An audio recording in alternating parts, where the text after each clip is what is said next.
So good evening, everyone. We welcome you and thank you for joining us on this evening, another Parent Villages meetup. As always, when we do open with a quick prayer, and so that those who are Christian can follow us in prayer. If you're not, then feel free to take this as a moment of silence and respect and reverence for all religions and beliefs.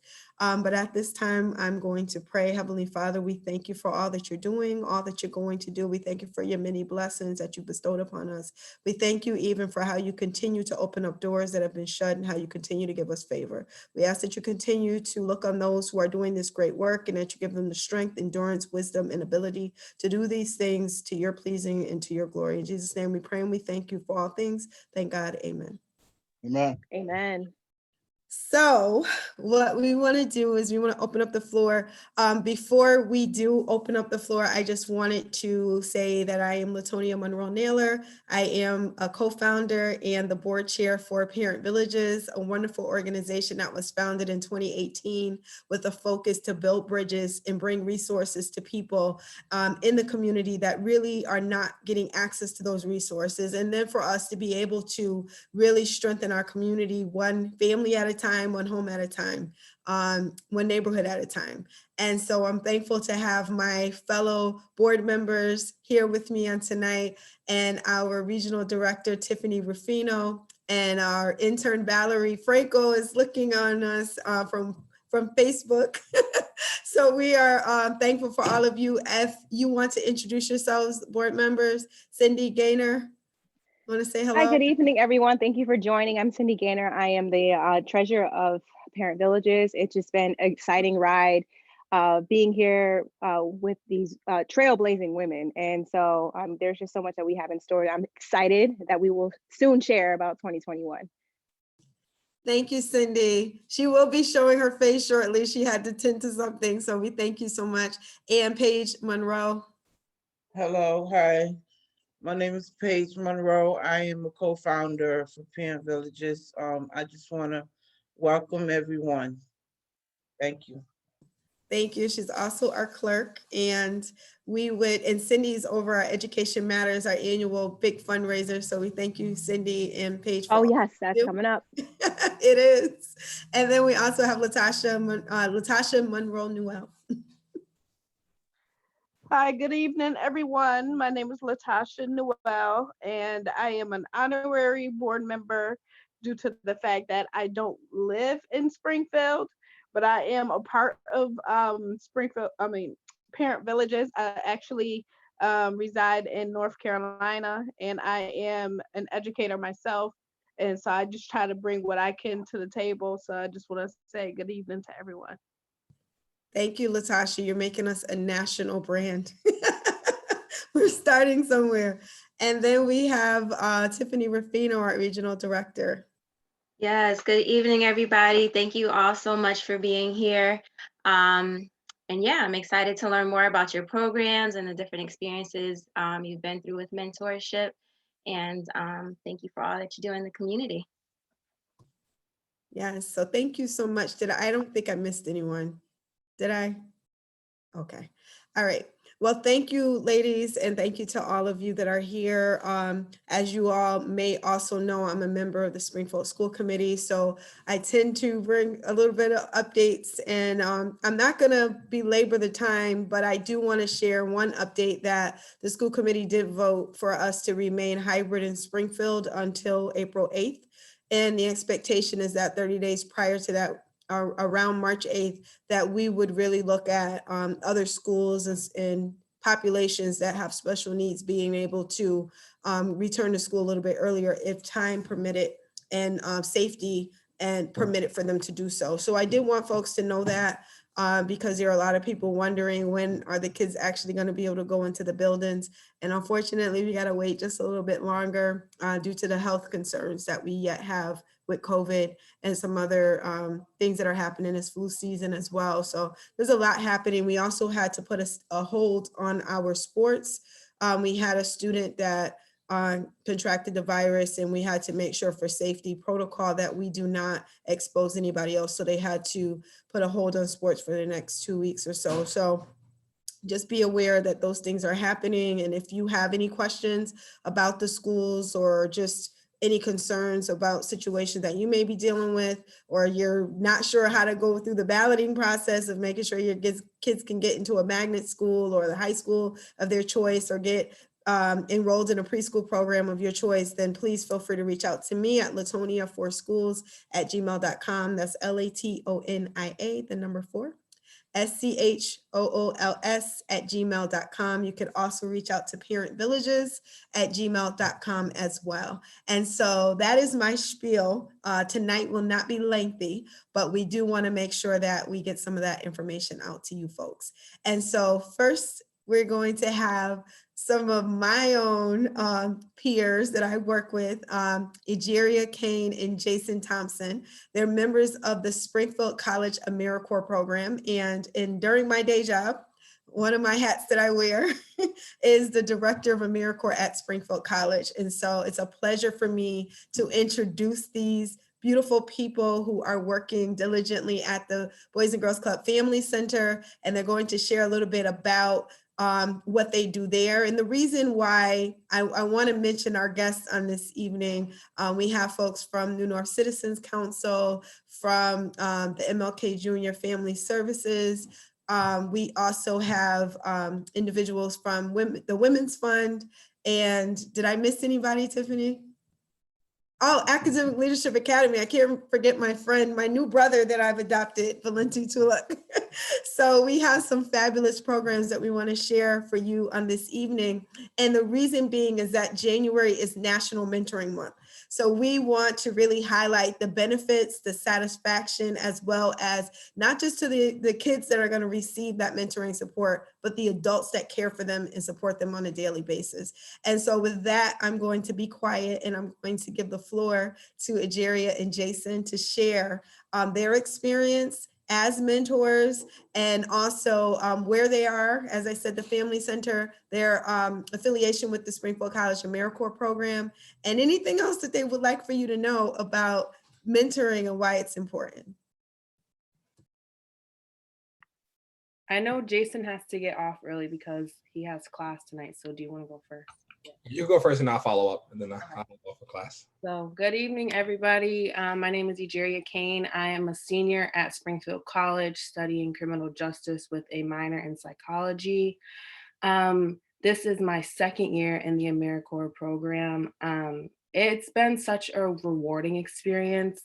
And I feel like I have a unique perspective because so I started off at the Family Center through this program, and then I ended up getting hired full-time there because they loved the work that I was doing with the children. But specifically with my mentees, it's been so rewarding to be able to see them grow over the past 2 years that I've been there, as like students, as individuals, just like overall, just as people. And it was just interesting to me because, whenever you first start somewhere, you get like the looks like, well, who's she? And she's coming in here, and what does she think she's gonna do here? And then they basically they were very cold to me, to say the least, at first. I remember calling Latonia, like, they're not opening up, like, what am I supposed to do? And she was like, just be patient, that's how kids are. And I'd say maybe like 2 months down the line, like, I couldn't get them away from me. And then I narrowed it down to like the kids that I felt like not only needed more guidance, but also the kids that connected with me the most. So right now, I actually have 3 mentees, all young ladies, ranging in age, but they all have different issues, different attitudes. Some of them don't even respond to anybody else in the building but me, which is challenging at times whenever I'm busy doing other things, but it's pretty rewarding, and it's comforting to know that they trust me and they look up to me as somebody that, I don't know, that they want to be like, and like as a big sister, or just something that they look up to. So it's pretty awesome. And I think one of the most rewarding stories that I have is a lot of the kids, I don't know if anyone here is familiar with the Family Center, but a lot of the kids there have their own struggles in life. They all come from very different walks of life, and it's just they all have their own either home issues or school issues, whatever it may be. And one of my mentees lost her father when she was really young, and the holidays when I first met her were like very hard for her, and she wanted to come to my house on holidays, and I kind of had to explain to her like we have to have a boundary, but like just know I'm always here for you. And it was to the point that like she would cry every day, and she was failing school, and she just didn't have motivation for much of anything because she's 7, so she was finally starting to like deal with all these emotions started to come up and all these questions started to come up that she's never asked before. And I feel like I finally was able, along with the help of many others, like her therapist and her mom, to get her to a place where now she's learning. She's not happy, but like she's learning how to cope in healthy ways. And she cares about things again. She's a happy kid again. Like she wants to, I got her involved and we have a double Dutch program after school there. So she's involved in that. She does soccer. She's finally getting straight A's again. So it's just rewarding, and I just love to go through all these different seasons and phases with my girls especially, but with all the kids there. Thank you, Egeria, for sharing. Can you put in a plug just a little bit? Yeah. For Springfield College of AmeriCorps, like that's how you got into this work, right? And now you even have a role at the Family Center. So can you talk just a little bit about that? And then we definitely want to hear from Jason. Yeah, so I started off, like I said, at the Family Center, and we were running the OJP program, and it's the Office of Justice program, and it's a mentoring program. And then I'd say not even 2 months later, because I was also a lifeguard at the time. I had my lifeguard certification, and they were looking for a lifeguard, and they loved the work that I was doing with the kids. So they were like, "Do you want to be our lifeguard?" And I was like, "Sure. Yeah, cool." So then I started lifeguarding, and then COVID hit. So then we were out of work for a while. And then once we reopened in July, they asked me to be their healthcare consultant. So then I was in charge of taking temperatures, like making sure all the kids were like following social distance protocols, and we had the proper PPE for all the staff and stuff like that. And then I guess they really love me. So then I got promoted to the operations coordinator. So if anyone here knows Charles Branch, he's the director of operations at the Boys and Girls Club Family Center. And he kind of just took me under his wing, and just I kind of handle like the day-to-day like overall operation of the club. We do projects with the kids, projects in the building. So I mean, I guess the hard work definitely pays off, and I was just like so thankful for like this whole experience because it's opened so many doors for me. Thank you, Egeria. Sure. Jason, what did you want to add? And Jason's hailing from AIC as well. So we got Springfield College in the house. We got AIC in the house.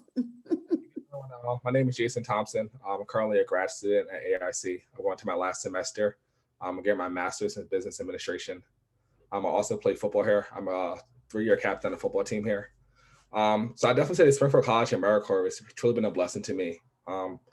As a student athlete and coming from the inner city, like as I got older, I started to look back and see how I got to this point. I'm literally graduating college in 5 years with 2 different degrees. So looking back on my experiences, like how did I get to this point and what kind of helped me? And it kind of made me look at the mentors that kind of helped me get to where I am. You know, growing up with a single mom, there was a lot of people who stepped into my life that, as me and my mom say, like they were definitely a part of my village.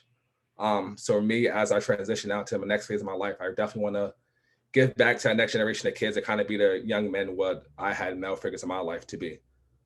So for me, this is a big thing. I talked to Egeria, definitely like a big thing about mentoring. And she mentioned, she's like, hey, my school has this great AmeriCorps thing. You could come in and kind of mentor young kids and be a part of their lives. And I met with Latonia, and definitely was just like, it was a match made in heaven. Now I'm at the Boys and Girls Club. I say for me, my experience from Egeria is a little bit different. From the Boys and Girls Club, for you guys that don't know. So once I kind of told them, I said, hey, I'm an athlete here. Like, oh my God, you play football there. I'm kind of like a superstar when I walk in there. I have a mentor now, but like all the other boys, like, oh my God, can you be my mentor too? I want to spend time with you. I want to play basketball with you. So the biggest thing for me, honestly, is just showing them not to make sports everything, was have it as an avenue. Because that one day, like the sports is going to end. So it's kind of giving me your backup plan. So for me, with all the kids, I use sports as like the initial opener to kind of get to know them and kind of open up to me. But then from there, it's kind of just building that relationship and building that foundation to kind of have them as, especially in the inner city, a lot of our kids don't put school first. And everybody wants to either make it to the NBA or the NFL or kind of be that rapper, where the reality is probably only 1% of them is going to make it. I mean, there may be one kid everywhere in all of Springfield that's going to make that professional level if they're lucky. So getting them at an early age and kind of showing them the importance of education and just being an all around good person for me is just a huge thing. So I definitely say now at the Boys and Girls Club, they're definitely more goal oriented, definitely more focused on school. And having someone who's a college athlete doing their homework and things like that, like they can see me coming in there and taking school seriously. Like they don't have excuse now. They can't say they don't have that role model because they can see me doing it every single day. So for me, it's definitely just a huge blessing to kind of set that example and lead by example. Also be there, be that cool person, but also show them like, okay, if I can get both of these things done at the highest level, then you guys can definitely do it in 3rd, 4th, and 5th grade. So I definitely thank Springfield AmeriCorps for giving these young kids like what it is. So thank you, Latonya, for the opportunity. Thank you, Jason. I appreciate it. And you're a blessing to the program. So know that we appreciate you just as much, if not more, because what y'all do for our kids is invaluable. So thank you so much for this opportunity. Thank you for joining and thank you for representing the Corps and continue to do what you do. So I'm going to put this part of the panel into the hands of Tiffany. I wanted to have the pleasure of introducing the members that I work with and the mentors that I work with every day. And so Tiffany's going to be introducing the rest of our panel that we have from here. Thank you. Okay. And so next we're going to hear from Nicole Young from the Women's Fund. And then after Nicole, we'll hear from Valenti. And then we'll hear from Sean and Isaiah, and also from Ari, if time permits, from MLK. So Nicole, you're up. Cool. So Latonya and Tiffany, thank you so much for inviting me to speak on behalf of the Women's Fund. I'm actually really privileged to be here and to be able to continue working with Latonya and Tiffany as I met them in my previous role working for United Way of Pioneer Valley, which I still give a shout out for Latonya for like making a path for me, because I feel like if it weren't for her work there, I wouldn't be where I am now. So my name is Nicole Young, and I serve as the Community Investments Manager for the Women's Fund of Western Massachusetts. And we are based in Springfield, and we serve all 4 counties of Western Mass, including the Berkshires, Franklin, Hampden, and Hampshire County. Our office is actually located at 1350 Main Street, which is where Mass Live is. And when we are not in COVID times, we can be found on the 10th floor of the building. I am here to speak on behalf of one of our programs, which one of our alumnus is here, and she turned off her camera, so I don't know if she wants me to shout out. And I hope that Ajiria would be open and willing to talk about her experience in this program. So I am here to talk about our Young Women's Initiative program, which now serves young women and girls ages 16 to 24, and they are based in Springfield. And the program does a myriad of things, but I think it's from the lens of mentoring and coaching. The goals of the program is to create emerging and support emerging leaders in Springfield. They use this year that they are a member of the cohort to inform policy, learn about advocacy, put more of their activism in place, and they fine tune their leadership skills. The program runs an academic calendar year. It oh, Latonya just put a note. Yes, I'm gonna definitely provide website after I am done. So the program year runs traditionally from either October to May, or like November to May. This year we started in November. And this year we have partnered with 18 degrees to deliver the program. So we work with them on establishing the curriculum, recruiting the young people who would participate, and then they are the ones who actually facilitate the program throughout the year. Members of the cohort meet about 2 to 3 times a month, and they learn things from how the legislation works, both on the state level and the local level. They learn about self efficacy and the importance of advocating for yourself. They also learn how to advocate for your peers, and they also learn about the importance of civic engagement. One component that I think is new this year, and Ajeria, you can definitely address this, there is more focus on the Black girls' experience and what it's like to be alienated and targeted. A lot of this comes from, so we are members of a national consortium of other women's funds who are working with initiatives like this. We're all based in urban areas where there has been an identified need to work specifically with women of color. And this year, our lead partner, Girls for Gender Equity, put a charge to say, given Black Lives Matter and everything that has gone on, we would like to see the program recruit and work more specifically with Black young women and girls given the state of the world. So we are right now one of 8 of the collaborative. I think it's us in Springfield. There's Washington D.C. There's California, Minnesota, Texas, Birmingham, Alabama, Mississippi, and New York City. So these are places that are urban epicenters that have a lot of disparities. For example, in the school system, the school to prison pipeline, food insecurity, sexual violence, and understanding how the legislation is informed a lot of times via activism. So the mentoring for this program comes in multiple layers.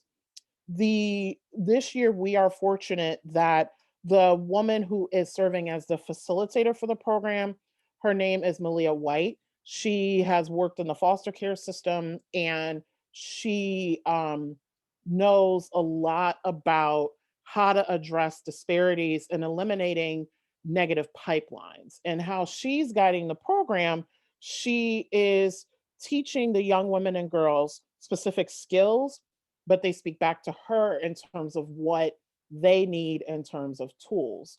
The other mentoring component is there are sometimes guest speakers that come in to speak on particular topics.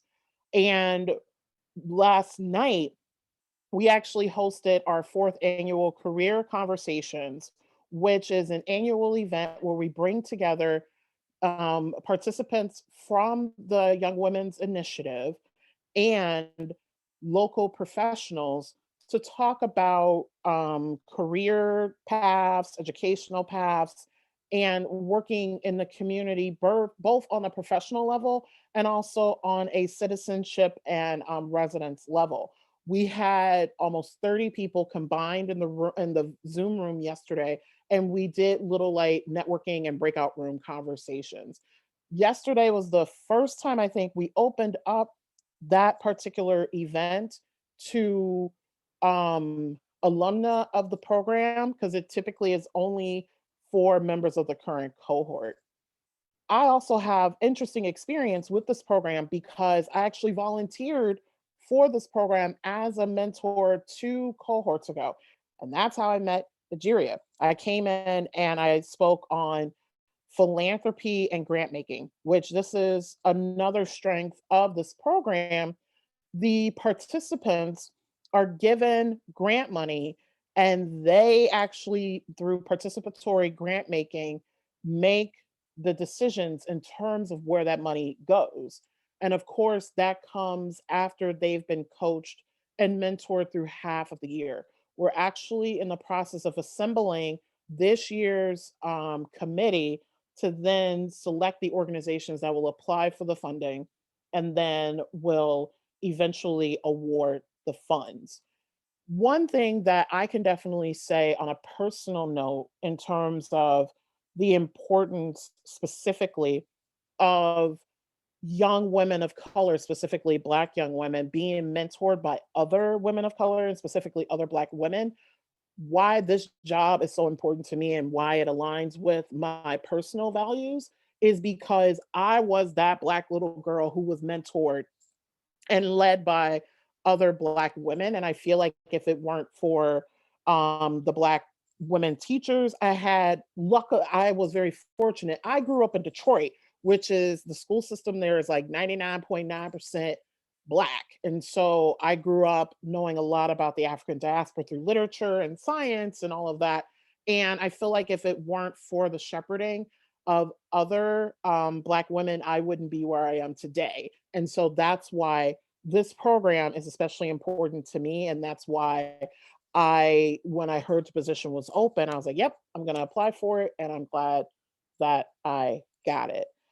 So I'm probably at time. I don't know, Egeria, not to call on you, but since you are an alum of our program, I don't know if you wanted to talk about your experience with one of the cohorts. Yeah, absolutely.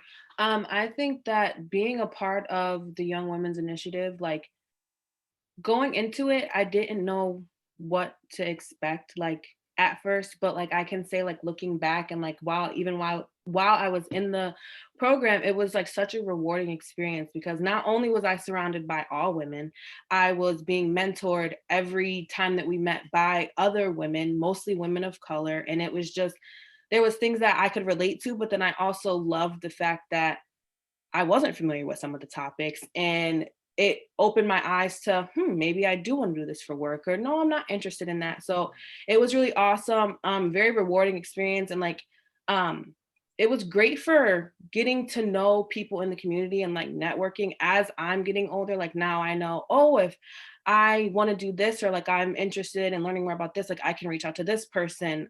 So the program definitely did a great job at connecting us with women and mentors just like all over from all different types of backgrounds and jobs and stuff like that.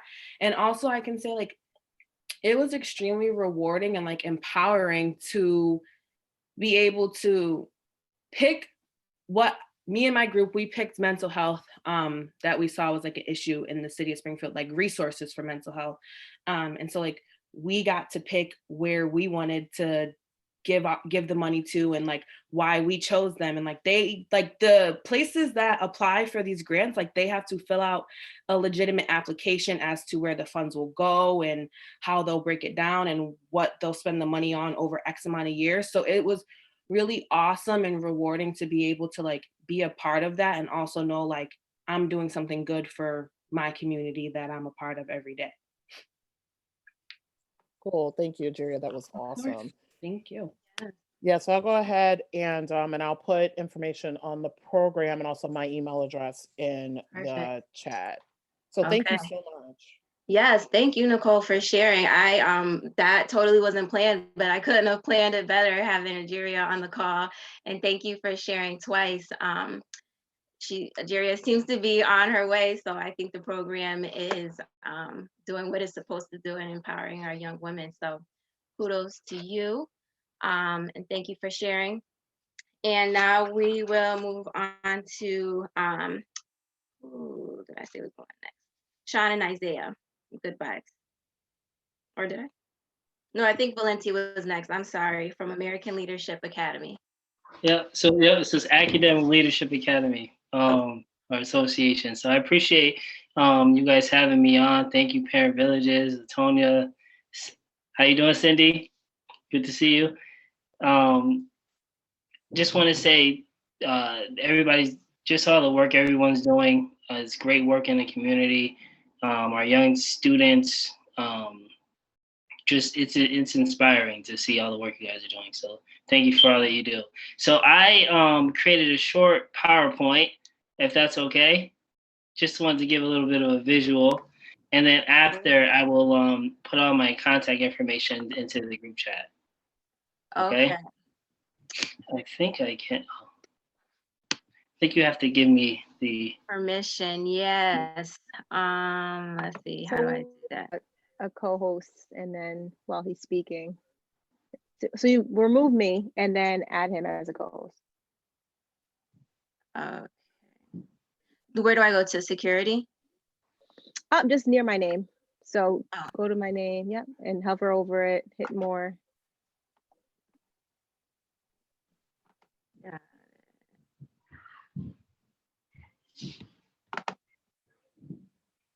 Look at that. I'm learning something new today, y'all.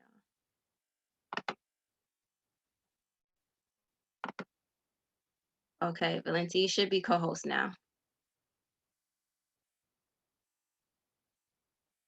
Okay, so I'm gonna share my screen.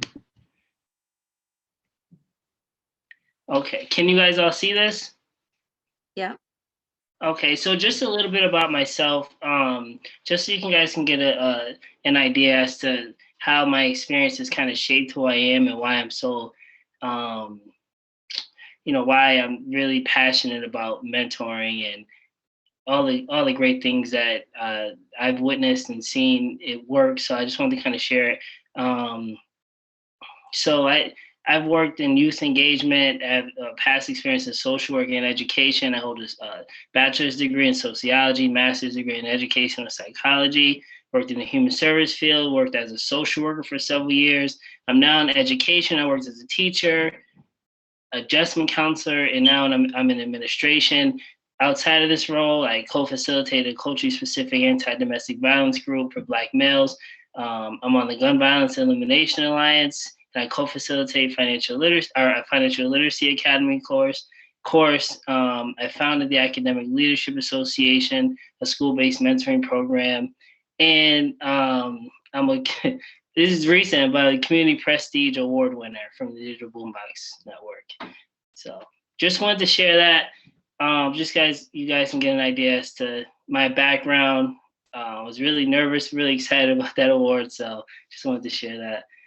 The why, Black and Browns. This is information. It just it keeps me up at night. I think about it a lot.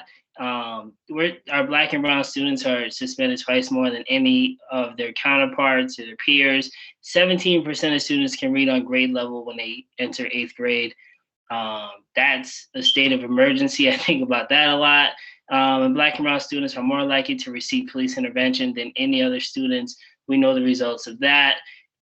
There's actually a video floating around on the internet now where resource officers body slammed a Black female student, knocking her unconscious. So these are the type of things that I think about a lot, and I just think there's a lot to be done in the educational field for our babies. So as you can see, I just like to share this this chart.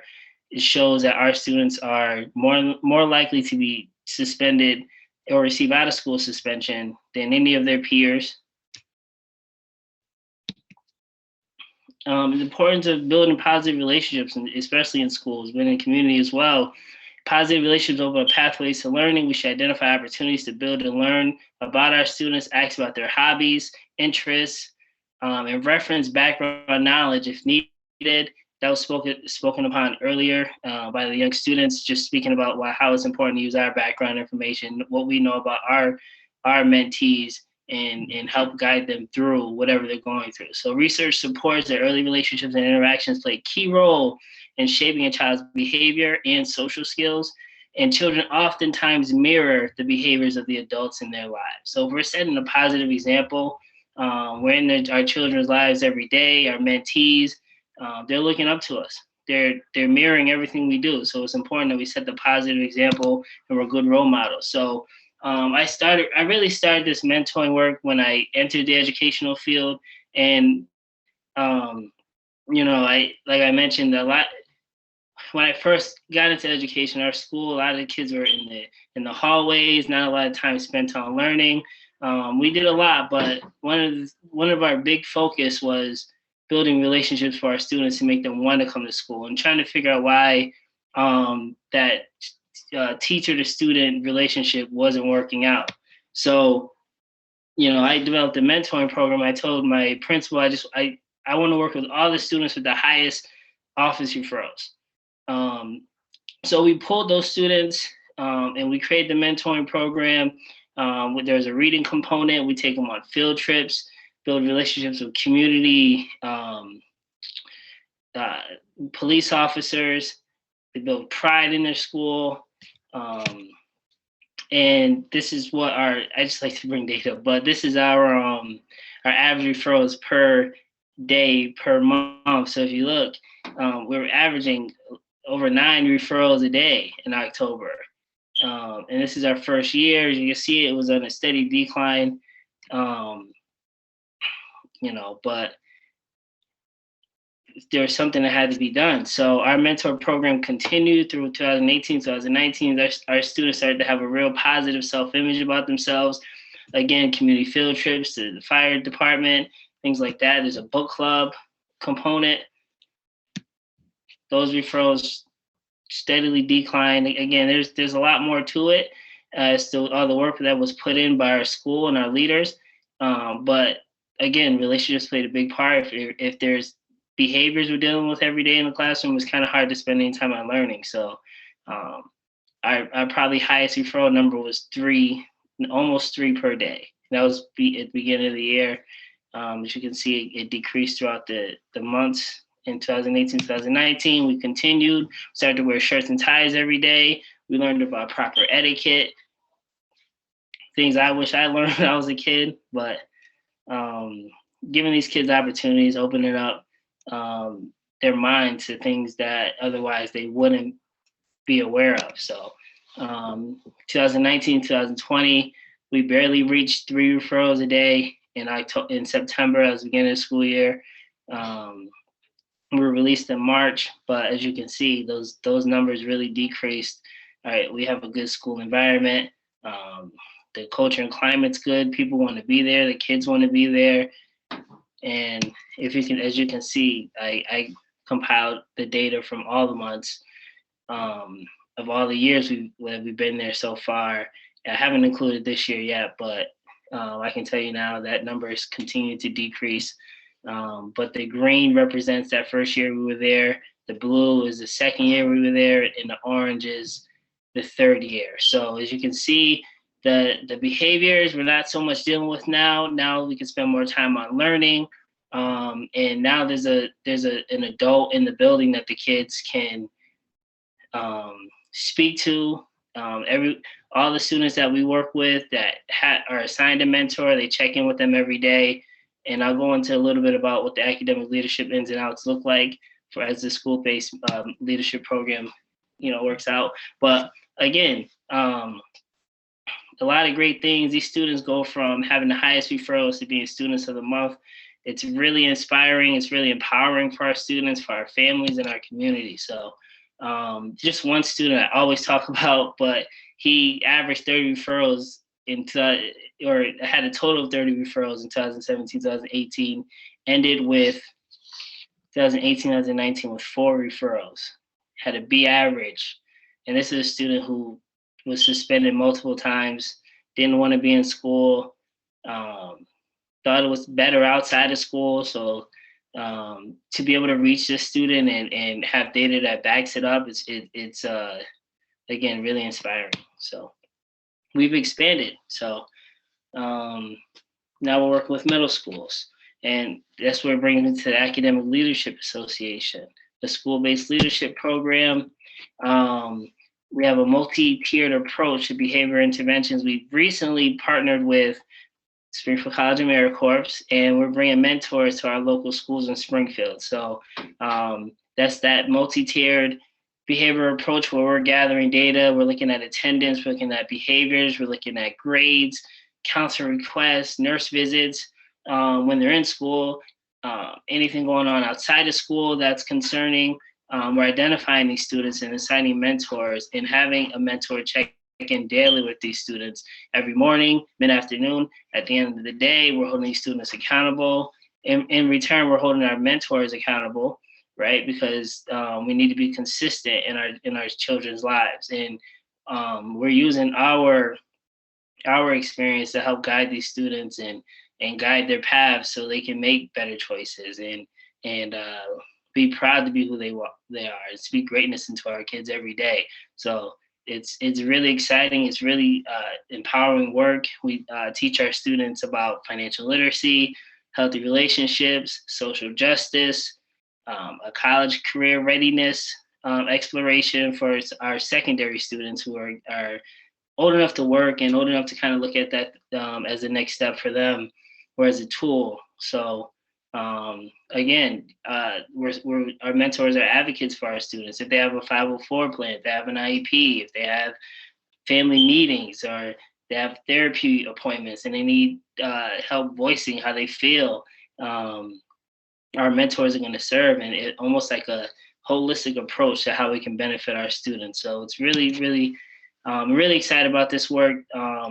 We have our Financial Literacy Academy I run with Tiga Jones.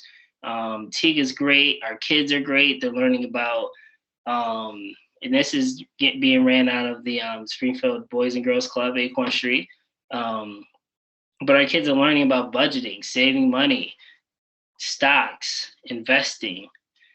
Our kids left like asking their parents to download stocks for different or download different apps so they can get into the stock market and so these kids are having conversations about what they want to invest in when they get a little older. Some of our kids are looking at investing now, having that conversation about what to invest in at such an early age in our community. I think it's missing. I think it's important. Our next course is being launched in April. So a sign-up sheet will be we'll be releasing that within the next month. A little bit more about they have to be to participate. Great question. Ages 9 to 19. I'm gonna tell you though, I got some adults that want to join too. They're like, well, I need to get in this, man. This is information I need to know, and it's a conversation that you'll see a lot more of, like on the internet, within peers. Like having that conversation about financial literacy is so important. So a little bit more about me, my family. My brother was to the left. That's my older brother, Vishay. That's my twin brother, Bianchi. We're really a close-knit group. My brothers are my mentor growing up, so it's so important to have somebody guide me, let me know what's right from what's wrong. He didn't let us swear around our mother, drink, smoke, none of that. So having that positive role model, that picture in the middle is my family. Inspires me every day to keep doing the work. I'm doing it for them, so they keep me grounded. My mom there she's there for everything. My cousin Tashina, and my sister at the top, Sharoya. So it's I say that to say it takes a village. It takes a village. It takes an approach that these are our babies, and if they have our support and they have our consistency, and we're there for them day in and day out, I think it's there's going to be more people like just the work's going to continue, and our kids are going to experience success in many ways than one. So again, if anybody has any questions, I'm going to put my information into the chat. We're looking to partner with schools. We're looking to get this mentoring program into several different schools in the community, and getting our kids mentors. So thank you.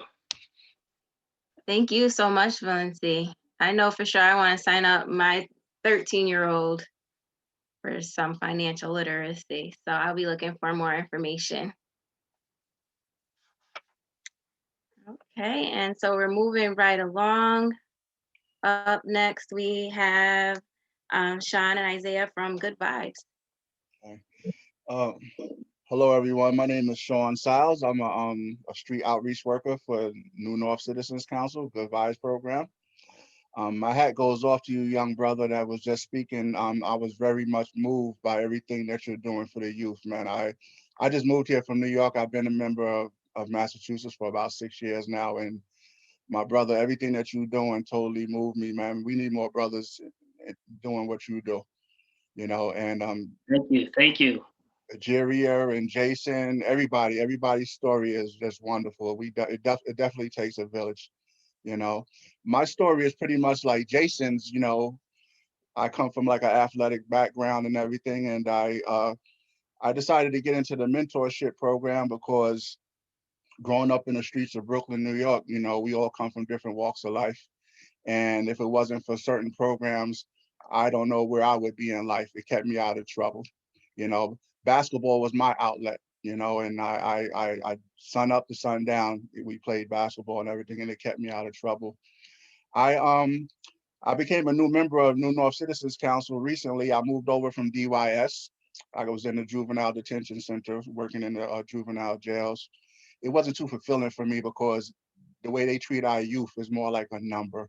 It was more just like, you know, just an incarceration type of thing. And it's supposed to be about rehabilitation, you know. So I met Josiah, and I wanted to be more hands-on teaching the youth. I wanted to really give back, you know.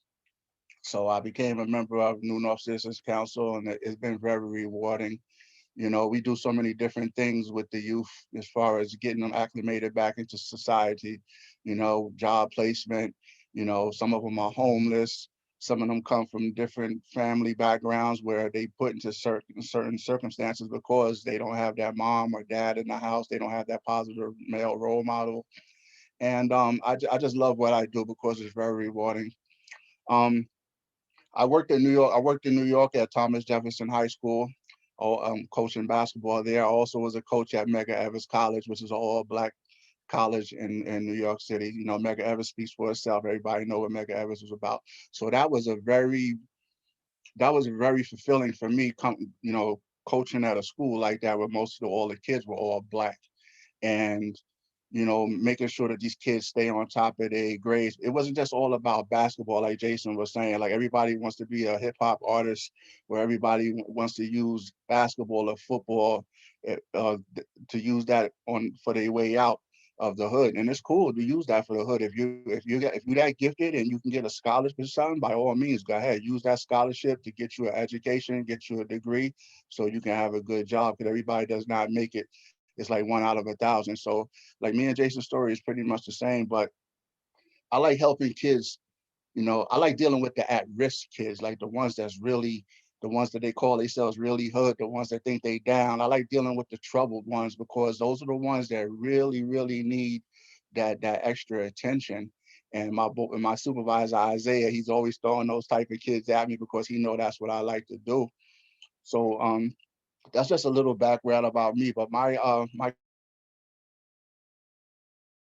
company, we deal with it's the gun violence program. We like to deal with the youth that they don't necessarily have to be in the court system or have like a criminal background, but it's about gun prevention. It's about the kids that live in certain neighborhoods that could be subject to the type of stuff that's going on in neighborhoods, in the neighborhoods. And a lot of times it's because these kids don't have resources. Like when I was growing up, we had the parks and recreation, we had the after school, we had so many different things that kept us out of the streets. I'm still getting used to a lot of things that's going on in Springfield and Massachusetts. And to hear brothers and sisters like y'all that's giving these kids an outlet is wonderful, because a lot of neighborhoods, these kids don't have outlets like that. And that's where these kids get caught up in doing many different things, you know. So that's why my job is so fulfilling for me, because it's you know, I got so many kids that come from many walks of life, and just a couple of them asked me to be their personal mentors outside of the program because they don't have that dad in the house, you know. And they was like, Sean, can you help me do this? And Sean, can you help me do that? They call me sometimes 9, 10 o'clock at night, 7 in the morning. I try to always be there for them because I know how it is to need that proper guidance and everything like that. So that's basically about what we do with our program. And, you know, I got so much different stuff to say, and I don't have it written down, so I'm just ad-libbing. But that's basically what our program is about and what I'm about. And I just love doing what I do. And meeting this brother right here, he makes me want to do more. I also want some stock tips too. I need some more money, bro. Hey, I put all my information in the chat. So whatever you want to talk, man, give me a call. But I definitely would like to team up with some of you guys, and I want to get more involved into the community. So I hope y'all welcome me, because I have a lot of ideas and things that I can learn from y'all and y'all can learn from me. And I thank you so much for giving me the opportunity to be part of this tonight. Yes, Sean, thank you so much for sharing your story and your experience. And yes, that this is what Parent Villages is all about. So consider yourself welcomed. And we want to work together however we can going forward. I'm sure everyone else on the call does also. Um, and then I just wanted to pass it on to Isaiah, also from Good Vibes Program, works alongside Sean, had a few things that he wanted to share. And then if time permits, it is 6:54 and I want to be cognizant of everyone's time. But we have Ari on the line also from MLK if she wants to share a little bit about her program before we close out. So Isaiah. Good evening, everyone. I'm going to be very concise and precise so that my good friend Ari has some time to share as well. My name is Isaiah. I oversee NNCC's Good Vibes program. I want to thank Tiffany, Latanya for allowing us to be a part of this panel. Our program pretty much provides a holistic approach to youth services here in the city of Springfield. We serve young people ages 17 to 24. We provide a plethora of services such as mental health. We have great mental health clinicians that partner with our agency. We provide continuing education, workforce development, and a cornerstone, of course, is mentorship. And I want to emphasize on that mentorship aspect, like Sean had mentioned, because in addition to the resources that we provide to these young people, we provide them also with the best resource we can, which is ourselves and the life experience that we bring to the table, which I believe Sean so beautifully explained. He's one of 5 amazing outreach workers that we have that are dedicated, driven, and have a heart to serve the young people of our community. Some of our outreach workers are actually directly affiliated with MLK. They're our partners in this work. And like some of my colleagues have said before, it takes a village, and we are happy to be a part of that village. One more thing I want to highlight is that our programs are growing here at New North. We've recently attained a new property on 32 Hancock Street, where we've dubbed it our Youth Services Center, where our program and a new program will be housed, which is Youth Build. We'll be bringing that on as well with our youth programming. And we're looking forward to continue to grow, to continue to serve the young people in our community. So once again, thank you so much. Thank you, Isaiah. And Ari, last but not least. I'll also be super brief. My name's Ariana Williams. I'm the Public Health Program Director for Martin Luther King Jr. Family Services here in Springfield. I have been in Springfield most of my life. I went to Duggan, I went to Putnam, I went to AIC, so I'm very passionate about Springfield and the community. And just briefly about MLK, we house a lot of services, and I think a true theme throughout the services that we provide is mentorship. We have family support. We have programs that I run personally is a problem gambling education and awareness virtual youth group. And I also facilitate a youth mental health coalition. So those are the 2 biggest areas that I really mentor right now, more in an informal way. And right now, my biggest mission right now is to keep the kids motivated. I see kids getting unmotivated and just falling out of that excitedness about going to college because of this pandemic and because of learning virtually. I have kids going to get full-time jobs and ignoring school. And I have kids saying, I don't want to go to college because they don't want to do it virtually. And this has been such a traumatic experience for them overall. So that's where my mission truly lies right now, as far as mentorship goes. With my young kids. And I work with some middle school, but mostly high school. And we do, right now we're doing a photo voice that tells a story about Springfield and what it means to live in a community with a casino in it and what that means for the risk, the at-risk youth that could be those people that grow up and become problem gamblers just because they are surrounded with so many outlets to do so. And for the Youth Mental Health Coalition, it's really about the destigmatization of mental health and breaking through those Latino and African-American communities, letting them know that mental health is not, foreign, and that it's not foreign to get help for your mental health, and to notice those signs, even down to stages of grieving. With all the violence in Springfield, there's just so many aspects of mentorship that I kind of do naturally and informally with the youth, and even with their parents, giving them tips and guidance, and for them to look to me to be that younger person that they can come to. And for my spaces to always be a safe space. You never be judged for anything you say in the space of mine. And it's a learning opportunity. So I put my information in the chat. And I am excited and blown away by everything I have heard. I just want to be a part of everything, literally, that I have heard. It's absolutely amazing to hear about the other outlets in Springfield for youth, because there are not enough, especially when it comes to a certain age group. You kind of fall out of services. So it's just amazing to hear that, you know, everyone is continuing to open those doors for our youth. And thank you for having me.